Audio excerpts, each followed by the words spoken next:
আপনার ভাই, আপনার বোন, কেউ আপনার উপকারে আসবে না। আল্লাহ রাব্বুল আলামিন কুরআনুল কারীমের মধ্যে সূরাতুল আবাসার মধ্যে আমাদেরকে সেটাই বলে দিলেন। আল্লাহ তাআলা বলেন, বিসমিল্লাহির রহমানির রহিম, ইয়াউমা ইয়াফিরুল মারউ মিন আখিহি ওয়া উম্মিহি ওয়া আবিহি ওয়া সাহিবাতিহি ওয়া বানিহি। আল্লাহ তাআলার কথা, সেদিন বোন ভাইকে দেখে পালাবে, ভাই বোনকে দেখে পালাবে। কি অবস্থা! স্ত্রী স্বামীকে দেখে পালাবে, স্বামী স্ত্রীকে দেখে পালাবে, মা বাবা, সন্তান সন্তানাদি মা বাবাকে দেখে পালাবে। সবাই বলবে, ইয়া নফসি ইয়া নফসি, আজ আমার কি হবে। একজন মা, ঘটনাটা এইরকম, মিজানের পাল্লায় দাঁড়িয়েছে, নেকির পাল্লা, পাপের পাল্লা। নেকির পাল্লা ভরার জন্য একটা মাত্র নেকি যদি পেয়ে যায়, এই মায়ের নেকির পাল্লাটা ভারী হয়ে যাবে, পাপের পাল্লাটা উপরে উঠে যাবে, এই জান্নাতে চলে যাবে। বলে সুবহানাল্লাহ। ফেরেশতারা বললেন, ও মা, আপনি যান, দুনিয়াতে আপনার স্বামী ছিল? বলে হ্যাঁ। বলে মা বাবা ছিল? বলে হ্যাঁ। বলে সন্তান? বলে হ্যাঁ। বলে বোন ভাই? বলে হ্যাঁ। বলে বন্ধু বান্ধব? বলে হ্যাঁ। যান, আজকে যদি একটি নেকি তাদের থেকে আনতে পারেন, আপনি জান্নাতে চলে যাবেন। সুবহানাল্লাহ। এবার মা অনেক আনন্দে আনন্দিত, একটি নেকি আবার কেনা দিবেন, নেকির সংখ্যা তো মাত্র একটি। মা এবার দৌড়ায়, সর্বপ্রথম চিন্তা করেন, সুখ দুঃখ ভাগাভাগি করেছিলাম স্বামীর সাথে, এক ছাদের নিচে ঘুমিয়েছি, দুঃখে কষ্টে জীবন অতিবাহিত করেছি, ওই স্বামীর জন্য পুরো জিন্দেগিটা লাগিয়ে দিয়েছিলাম, রান্না বান্নায় লাগিয়ে দিয়েছিলাম, স্বামীর খেদমতে লাগিয়ে দিয়েছিলাম। আজকে হয়তো স্বামী আমাকে ফিরিয়ে দিবে না। স্বামীকে যা বলবে, স্বামী আমার একটা নেকি দরকার, তাহলে আমি জান্নাতে যাব। স্বামী বলবে, স্ত্রী আজকে এমন একটা কঠিন মুহূর্ত, একটি নেকি দেওয়া সম্ভব নয়, তার কারণ আমি নিজেই জানি না আজকে আমি জান্নাতে যাব, আজকে কি আমি ডান হাতে আমলনামা পাবো কি পাবো না। এবার স্ত্রী মাথাটা নিচু করবে, চোখের পানি ছেড়ে দিয়ে মনে মনে বলবে, আল্লাহ, আগে যদি জানতাম এই কিয়ামতের মাঠে স্বামী একটা নেকি দিতে পারবে না, তাহলে পৃথিবীতে থাকতে ওই স্বামীর খেদমতের আগে তোমার একটা নেকির জন্যই ইবাদতে চলে যেতাম। বলে সুবহানাল্লাহ।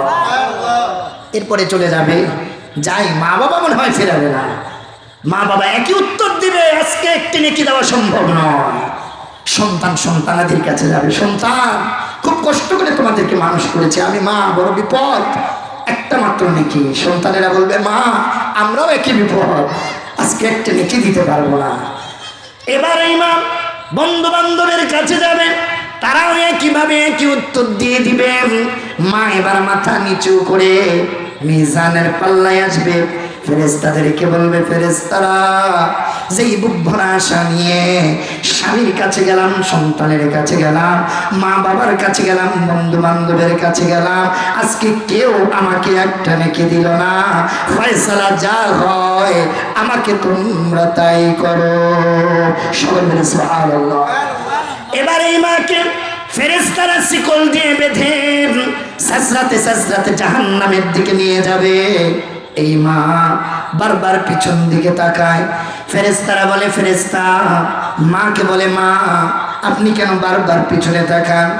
বলে, ফেরেশতারা আজকে আমার বড় কষ্ট হচ্ছে, জিন্দেগির কথা মনে করে পুরো হায়াতটা কোন কাজে লাগালাম, যে হায়াতে স্বামীর মূল্য নেই, যে হায়াতের মধ্যে ছেলের মূল্য নেই, যে হায়াতের মধ্যে মেয়ের মূল্য নেই, যে হায়াতের মধ্যে নিজের মা বাবার মূল্য নেই, যে হায়াতের মধ্যে বন্ধু বান্ধবের মূল্য নেই, কোন জিন্দেগি আমি দুনিয়াতে কাটালাম। ফেরেশতারা তোমরা জিজ্ঞাসা করেছো আমি কেন পিছন দিকে তাকাই? আমি এমন একজন নবীর উম্মত যার নাম মুহাম্মদুর রাসূলুল্লাহ।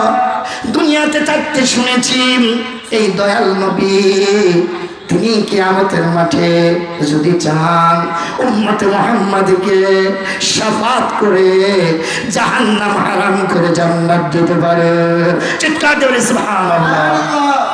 ফেরেশতা দৌড়াবে মুহাম্মদুর রাসূলুল্লাহকে বলবে, ইয়া রাসূলুল্লাহ, আপনার একজন উম্মতি আজকে স্বামী সন্তান পিতামাতা পাড়া প্রতিবেশী বন্ধু বান্ধব সবাই তাকে ফিরিয়ে দিয়েছে, একটা নেকি দেয়নি, একটা নেকির কারণে আজকে সে জাহান্নামী। ইয়া রাসূলুল্লাহ, এই মাকে যখন আমরা জাহান্নামের দিকে নিয়ে যাচ্ছি, এই মা বারবার পিছনে তাকায়। আমরা যখন জিজ্ঞাসা করলাম মা পিছনে কেন তাকান, ওই মা বলে আমার একজন দয়াল নবী আছে, আমার একজন মুহাব্বতের নবী আছে যার নাম মুহাম্মদুর রাসূলুল্লাহ। ওই নবী যদি শাফাত করে একটা নেকি তো নেকি জান্নাত পর্যন্ত তার জন্য ওয়াজিব হয়ে যায়। চিৎকার করে সুবহানাল্লাহ। আল্লাহর রাসূল সিজদায়, জিবরিল বলেন ইয়া রাসূলুল্লাহ, আজকে কেন আপনি সিজদায় মাথা দেন? বলে ও জিবরিল, আমার একজন উম্মতি আজকে বড় বিপদে, একটা নেকির জন্য জাহান্নামে যায়। আল্লাহর থেকে ফয়সালা নাও। জিবরিল আল্লাহর থেকে ফয়সালা নেবেন। আল্লাহর রাসূলকে বলবেন ইয়া রাসূলুল্লাহ, আপনি দয়া করে মাথা উঠান, আপনি চোখের পানি বন্ধ করুন। আপনি বলেছেন একজন আপনার উম্মতের কি ফয়সালা, আজকে তার জন্য সিজদায় পড়েছেন, তার জন্য শাফাত করেছেন, আল্লাহ এই ফয়সালা দিয়েছেন। শুধু এই উম্মতি নয়, এই বিপদের দিনে আজকে যাকে যাকে আপনি চাবেন তাকেই আমার আল্লাহ শাফাত করে জান্নাত দিয়ে দিবে। চিৎকার করে সুবহানাল্লাহ। নারে তাকবীর, আল্লাহু আকবার, নারে রিসালাত, আহলে সুন্নাত ওয়াল জামাত জিন্দাবাদ জিন্দাবাদ। এই কারণে আমার রাসূল হাদিসের মধ্যে বলতেছেন কি, লা ইউমিনু আহাদুকুম হাত্তা আকুনা আহাব্বা ইলাইহি মিন ওয়ালিদিহি ওয়া ওয়ালাদিহি ওয়ান নাসি আজমাইন। সকলে বলি সুবহানাল্লাহ। আল্লাহ রাসূল বলতেছেন লা ইউমিনু আহাদুকুম, তোমরা কেউ পূর্ণাঙ্গ মুমিন হতে পারবে না ততক্ষণ পর্যন্ত নিজের সন্তান, নিজের মা বাবা, নিজের ধন সম্পদ, এমনকি নিজের জানের চেয়ে রাসূলকে যতক্ষণ পর্যন্ত মহব্বত বেশি না করবে তুমি পূর্ণাঙ্গ মুমিন হতে কোনোদিন পারবে না। সকলে বলি আল্লাহু আকবার। বুঝা গেল মা বাবার চেয়ে রাসূলকে বেশি মহব্বত করতে হবে। বোঝা গেল সন্তানের চেয়ে রাসূলকে বেশি মহব্বত করতে হবে। বোঝা গেল ধন সম্পদের চেয়ে, এমনকি নিজের জানের চেয়ে আল্লাহর রাসূলকে বেশি মহব্বত করলে শাফাত পেয়ে জান্নাতে যাওয়া যাবে। বলে ইনশাআল্লাহ। আল্লাহ রাসূল হাদিসের মধ্যে বলতেছেন মান তাশাব্বাহা ফাহুয়া মিনহুম, যেই ব্যক্তিরা যাকে অনুসরণ করে, আল্লাহর রাসূল অন্যত্র হাদিসের মধ্যে বলেন আনতা মা মান আহবাবতা, দুনিয়াতে যাকে তুমি মহব্বত করবে তার সাথে কিয়ামতের মাঠে হাসর নাসর হবে। যাকে তুমি অনুসরণ করবে, অনুকরণ করবে, তার সঙ্গে তোমার হাসর নাসর হবে। ও আজকের এই গ্রামের মানুষেরা, আপন ঠিকানাবাসীরা, তোমরা আজকে জেনে নাও, যদি আমার রাসূলকে মহব্বত করো, রাসূলের সঙ্গে তোমার হাসর নাসর, আর যার রাসূলের সঙ্গে হাসর নাসর তার জন্য জান্নাত ওয়াজিব। চিৎকার দিয়ে বলি সুবহানাল্লাহ। যদি মহব্বত করতে হয় মুহাম্মদুর রাসূলুল্লাহকে মহব্বত করো, যদি ভালোবাসতে হয় মুহাম্মদুর রাসূলুল্লাহকে ভালোবাসো। এই ভালোবাসা মহব্বত তোমাকে জান্নাত পর্যন্ত নিয়ে যাবে। বলি ইনশাআল্লাহ। আমাদের সমাজে চুলের কাটিং করে, রাহুল কাটিং, দেখবেন বাচ্চারা খেলাধুলা করে, বলে তুমি কাকে ভালোবাসো? বলে আমি সাকিবুল হাসানকে ভালোবাসি, কিন্তু মুহাম্মদুর রাসূলুল্লাহকে নয়। বলি নাউযুবিল্লাহ। সাকিবুল হাসান তোমাকে জান্নাতে নিয়ে যাবে না, ওই ক্রিকেট তোমাকে জান্নাতে নিয়ে যাবে না, ফুটবলের মধ্যে যদি তুমি দেখো, ফুটবলও তোমাকে জান্নাতে নিয়ে যাবে না। আল্লাহর কসম খেয়ে বলি, মুহাম্মাদুর রাসূলুল্লাহর একটা সুন্নাত যদি তোমার মধ্যে থাকে, আল্লাহর রাসূল বলেন, মান আহাব্বা সুন্নতি ফাকাদ আহাব্বানি ওয়া মান আহাব্বানি কানা মাই ফিল জান্নাহ। যেই ব্যক্তি আখিরি জামানায় এই ফিতনা ফাসাদের যুগে আমি মুহাম্মাদুর রাসূলুল্লাহর একটা সুন্নতকে মহব্বত করলো, শুধুমাত্র দাড়িটাই রেখে দিল, সে যেন আমি রাসূলকে মহব্বত করলো। আর যে আমি রাসূলকে মহব্বত করলো, সে তো আমার সাথেই জান্নাতে থাকবে। বলি সুবহানাল্লাহ। যুবক, তোমার বয়স আজকে কত? আজকে তুমি ক্লিন সেভ করো, তোমার লজ্জা লাগে না? যুবক, আজকে তোমার বয়স কত? রাসূলের সুন্নতের নামাজ তুমি পড়ো না। যুবক, আজকে তোমার বয়স কত? যদি তুমি খেয়াল করো, গতকালকে চিটাগাং পতেঙ্গায় এয়ারফোর্সের একজন বাহিনী, যেই ব্যক্তি প্লেন চালাচ্ছিল, ইয়াং টকবগে যুবক, যার একটি মাত্র ছেলে, একটি মাত্র মেয়ে, ছেলের বয়স মাত্র 6 থেকে 7, মেয়ের বয়স মাত্র 12। এই যুবক গতকালকের ইন্তেকাল, আজকে তার জানাজা, মানিকগঞ্জে তার বাড়ি, পুরো যৌবন বয়সটাই তার রয়ে গিয়েছে। সেও জানতো না প্লেন চালাতে গিয়ে সে মরে যাবে, প্লেন চালাতে সে ইন্তেকাল করবে। আজকের তার বাবার বক্তব্য সবচাইতে বড়, আমি বাবার জন্য বোঝা, আমার সন্তান আমার কাঁধে লাশ। একজন বাবা কখনো চিন্তা করে না বাবার আগে সন্তান কবরে যাবে।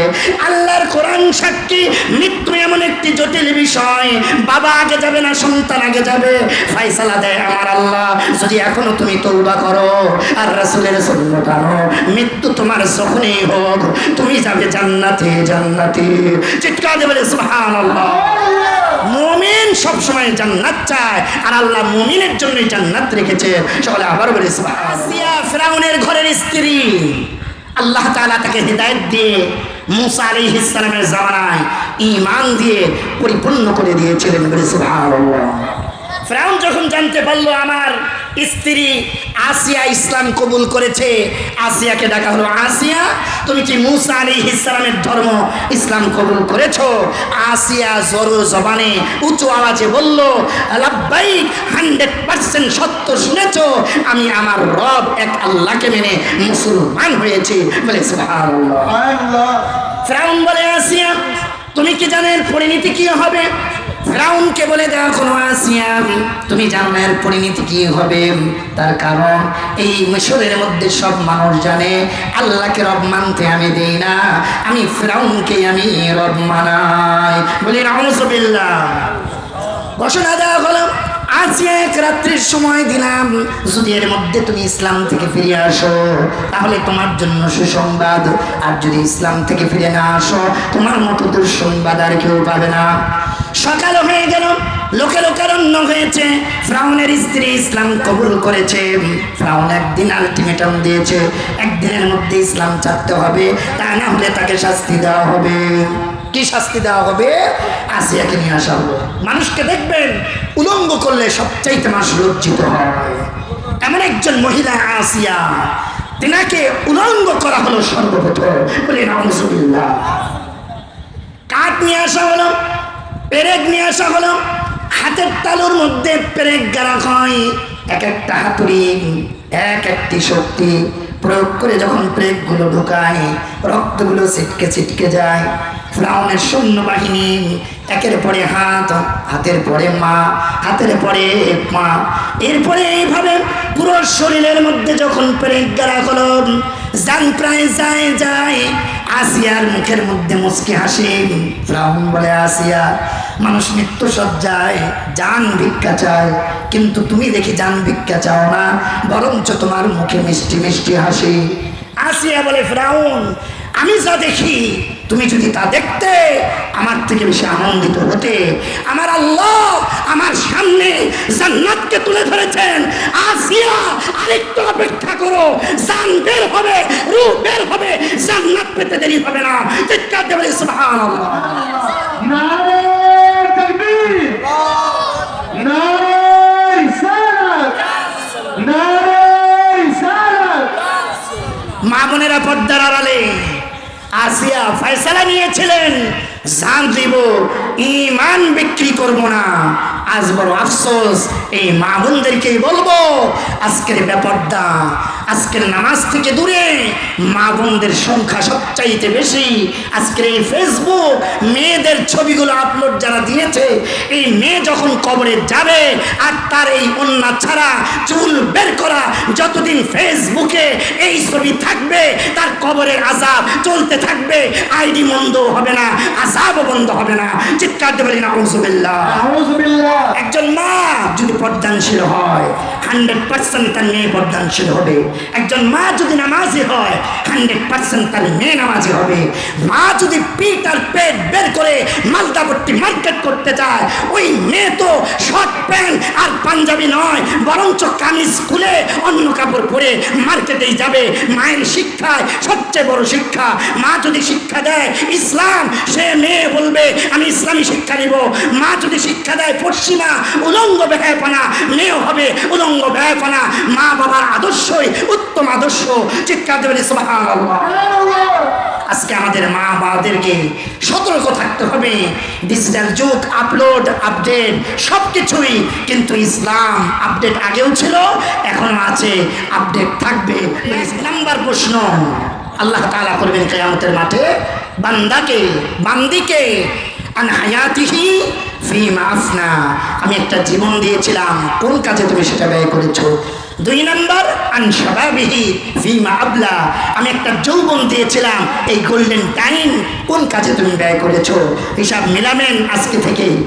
3 নাম্বার প্রশ্ন আল্লাহর রাসূল বলেন বান্দা বান্দিকে আল্লাহ 3 নাম্বার প্রশ্ন করবেন ওয়ান মালিহি মিম্মা তাসাবতা।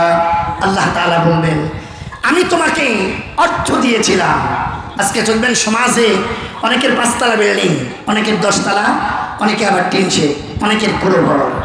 এই ধন সম্পদ তুমি কিভাবে ইনকাম করেছো?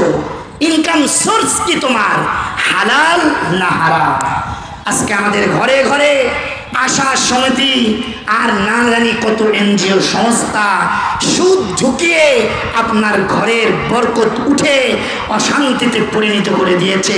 এই সুদ আপনার ইনকামটা সুদের টাকায়, আপনার ছোট্ট দোকানটা সুদের টাকায়, আপনার অটোটা সুদের টাকায়। কিভাবে আপনি বরকত চান? অ্যাক্সিডেন্ট হয়ে হসপিটালে থাকেন, আল্লাহর কাছে সাহায্য চান, কিভাবে সাহায্য পাবেন? ইনকাম সোর্সটাই আপনার হারাম। সকলে বলেন নাউযুবিল্লাহ। আউযুবিল্লাহ। ইবাদতের 1 নাম্বার কবুল হওয়ার শর্ত আপনার ইনকামটা হতে হবে হালাল হালাল হালাল। তাহলে আপনার নামাজ, রোজা, হজ, যাকাত, দান, সদকা সব আল্লাহ কবুল করবেন। অন্যথায় আপনার ইবাদত যদি কোটি টাকা দিয়েও, টাইলস দিয়েও, স্বর্ণ দিয়ে মসজিদও বানায় দেন, হারাম টাকার একটি সওয়াবও আপনি পাবেন না। সকলে বলেন নাউযুবিল্লাহ। আউযুবিল্লাহ। 5 তলা বিল্ডিং বানাচ্ছেন ঘুষের টাকায়, নাকি সুদের টাকায়, নাকি টেবিলের নিচের টাকায়, নাকি হারাম পন্থায়? জবাব আপনাকে দিতেই হবে কিয়ামতের মাঠে আল্লাহর দরবারে। তার আগ পর্যন্ত 1 কদম সামনে যেতে পারবেন না। সুদ এমন একটি অন্যতম জঘন্য অপরাধ। আল্লাহ রাসূল বলেন 1 টাকা যদি কেউ সুদ খায়, নিজের মায়ের সঙ্গে জিনা করা যেমন হারাম, 1 টাকা সুদ খাওয়া তেমন হারাম। সকলে বলেন নাউযুবিল্লাহ। আমি যদি আপনাকে এই কথা বলি, আপনি বলবেন ইব্রাহিম হুজুর আপনার পেটে ছুরি ঢুকিয়ে দেব, আমি মায়ের সঙ্গে জিনা করতে পারি? হ্যাঁ, আপনি মায়ের সঙ্গে জিনা করতেছেন। ওই আশা সমিতির সুদের টাকা 1 টাকায় আপনার মায়ের সঙ্গে জিনা করার অপরাধ আপনার আমলনামায় আপনার স্ত্রী এটা ভাই নেবে না, আপনার ভাই ভার নেবে না, আপনার ছেলে মেয়ে ভার নেবে না। এটাই আপনি কবরেও শাস্তি পাবেন, আপনি জাহান্নামে যাবেন। আপনি চিৎকার দিয়ে বলেন নাউযুবিল্লাহ। আউযুবিল্লাহ। এই কারণে আপনার ইনকাম সোর্সটা অবশ্যই হালাল হতে হবে, এর বিকল্প রাস্তা নেই। আর যদি হালাল না হয় আপনার কোনো ইবাদত আল্লাহ কবুলও করবেন না। সকলে বলেন নাউযুবিল্লাহ। আজকে থেকে ওয়াদা করবেন আল্লাহর কাছে এই সুদ থেকে ফিরে আসা। আর যদি ফিরে না আসেন, আল্লাহ কোরআনে বলেছেন ফাবিহারবিন মিনাল্লাহ, আমি আল্লাহ যুদ্ধ ঘোষণা করলাম, যারা সুদ খাওয়ার পরে সুদ ছেড়ে না দেয় এরা আমার সবচেয়ে বড় শত্রু। সকলে বলেন নাউযুবিল্লাহ।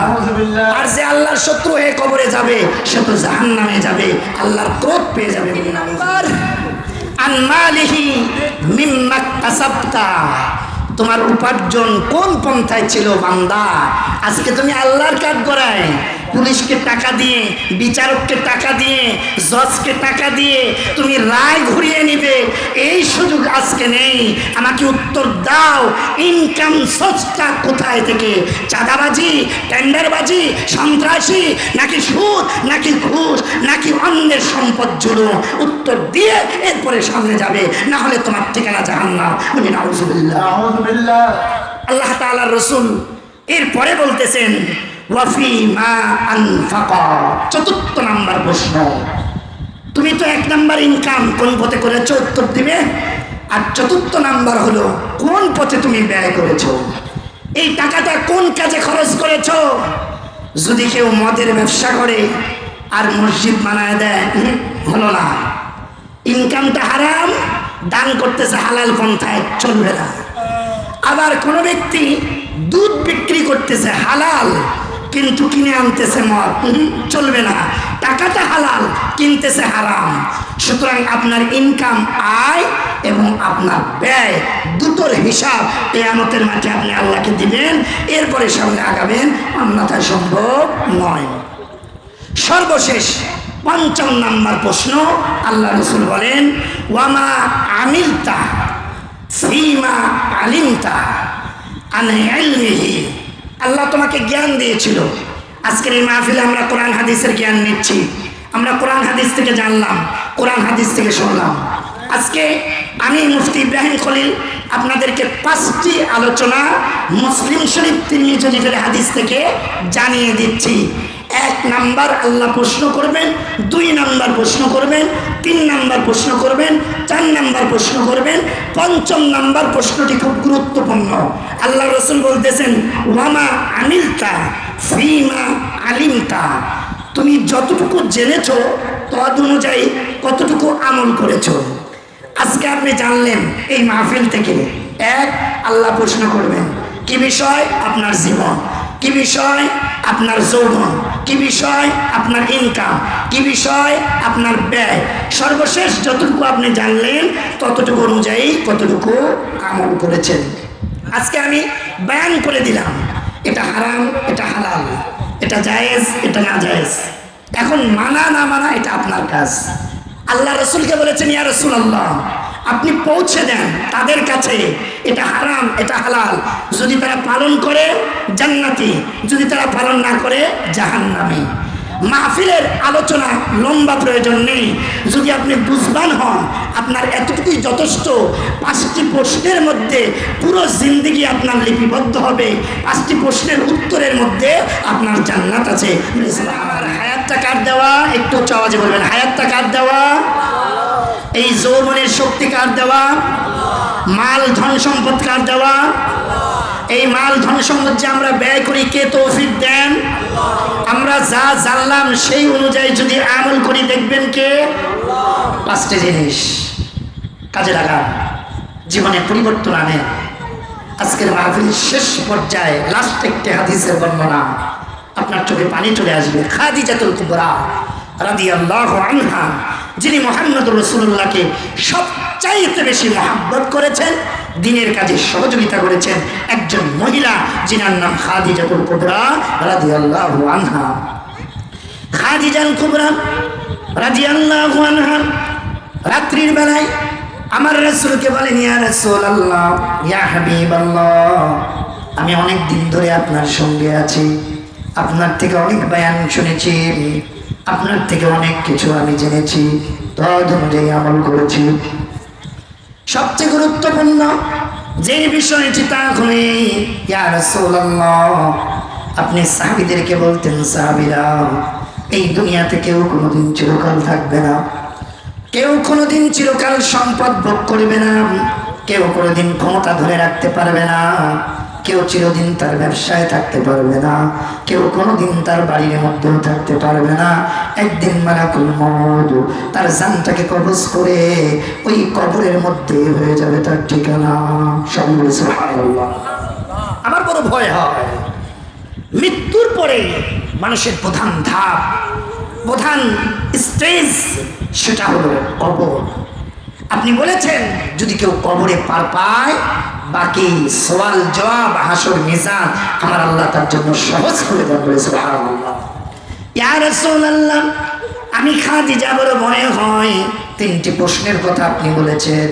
1 নাম্বার মান রব্বুকা, 2 নাম্বার ওমা দীনুকা, 3 নাম্বার ওমা কুনতা তাকুলু বিহাক্কি হাযার রাজুল।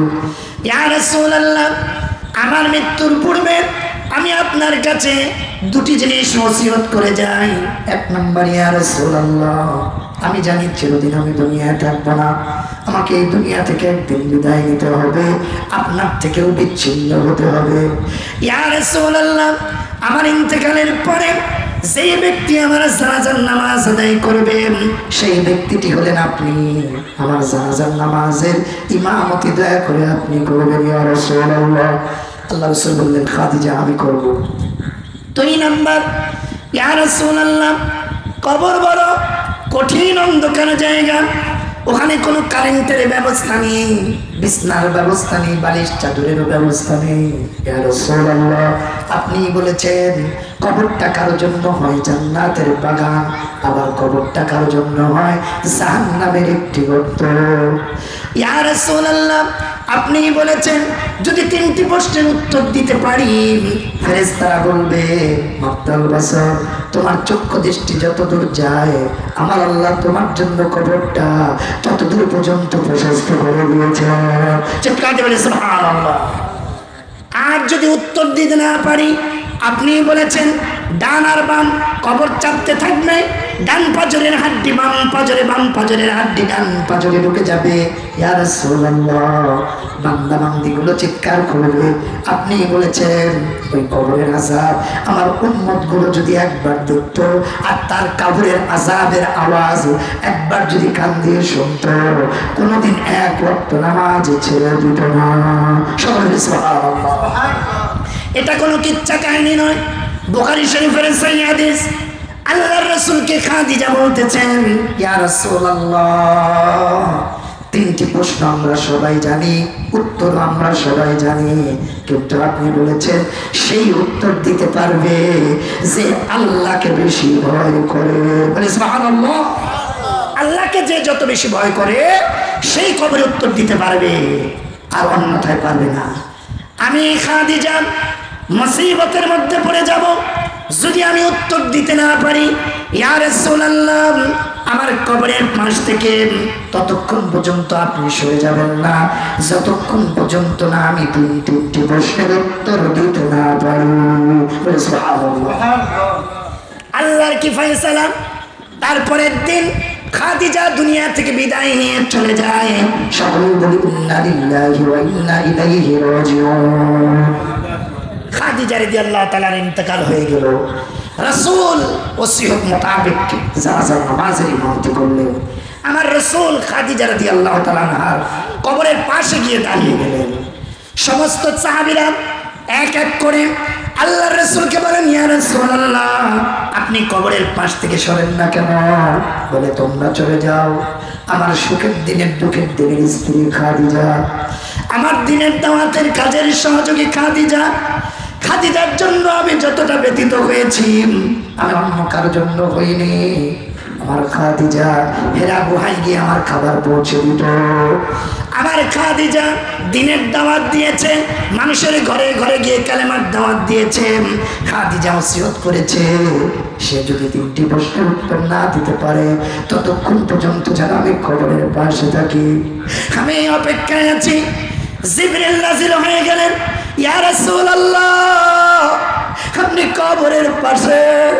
বলে জিবরিল, আমার খাদিজা চলে গিয়েছে, আমি মুহাম্মদ বড় অসহায়, আমি মুহাম্মদ বড় কষ্টের মধ্যে আছি।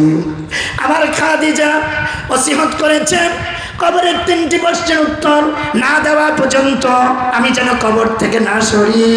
ইয়া রাসূলুল্লাহ, আপনি মুহাম্মদুর রাসূলুল্লাহ, আপনি খাদিজা রাদিয়াল্লাহু তাআলা আনহার স্বামী, আপনি হলেন আল্লাহর হাবিব, আপনি হলেন আল্লাহর রাসূল।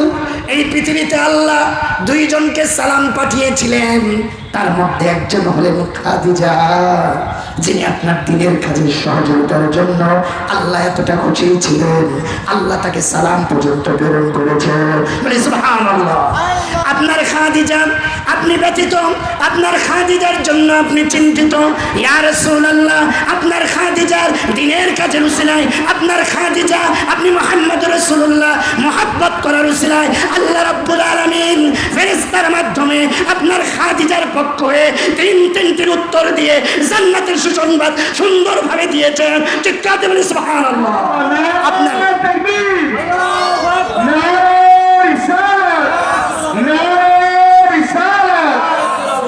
মহিলারা শুধু মনে করে ঘরের মধ্যে রান্না করাই তাদের কাজ নয়। মহিলাদের উচিত আল্লাহর ইবাদত করা, স্বামীর খেদমত করা, পর্দার মধ্যে থাকা, ইসলাম মেনে চলা, ইসলামী অনুযায়ী জীবন যাপন করা। তা না হলে ওই কবরটাই হবে তাদের জন্য জাহান্নামের গর্ত। সকলে মিলে নাউজুবিল্লাহ। আর যদি খাদিজার মতো পর্দানশীল হয়, দিনদার হয়, নামাজি হয়, আল্লাহ ওয়ালি হয়, আমার আল্লাহ ওই বান্দা বান্দি পক্ষ হয়ে তিনটি প্রশ্নের উত্তর দিয়ে খাদিজার মতো ওই কবরটাকে জান্নাতের বাগান বানিয়ে দেবে। চিৎকার দেবে সুবহানাল্লাহ। আল্লাহ তাআলা আমাদের প্রত্যেককেই, আমাদের প্রত্যেক মা বোন সহ আমাদের সকলকেই এই 5টি প্রশ্নের উত্তর দেওয়ার জন্য প্রস্তুতি নেওয়ার তৌফিক দান করো। এই 5টা প্রশ্নের উত্তরের জন্য কারা কারা প্রস্তুত আছেন হাত উঠান।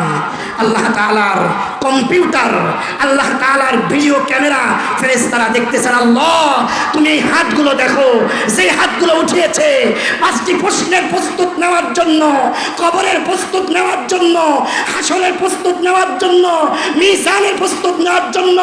আল্লাহর কসম তুমি সাক্ষী, তোমার ফেরেশতারা সাক্ষী। এই হাতগুলো কবুল করে 5টি প্রশ্নের উত্তর দেওয়া আমাদের তৌফিক দিও।